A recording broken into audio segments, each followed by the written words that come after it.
चिंचवड परिसरात विषारी गावठी दारूचं सेवन केल्यामुळे तब्बल 22 निष्पाप नागरिकांचा मृत्यू झाल्याची धक्कादायक घटना घडली। या भीषण मृत्यू तांडवानंतर संपूर्ण महाराष्ट्रात खळबळ उडाली असतानाच अन्न व औषध प्रशासनाने या प्रकरणाचं भिवंडी कनेक्शन शोधून काढत एक मोठी कारवाई केली। एफडीएचे धडाकेबाज आयुक्त तुकाराम मुंडे यांच्या आदेशानंतर भिवंडीत मिथेनॉलचा मोठा साठा जप्त करण्यात आलाय। गोदामावर छापा टाकण्यात आला।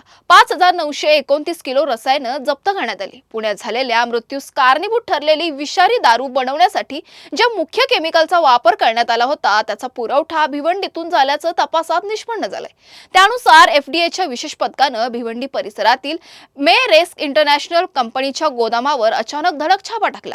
या कारवाईत मानवी जीवासाठी अत्यंत घातक असलेल्या मिथेनॉल या विषारी रसायनाचा सुमारे 5929 किलोग्रॅमचा प्रचंड मोठा बेकायदेशीर साठा जप्त करण्यात आला।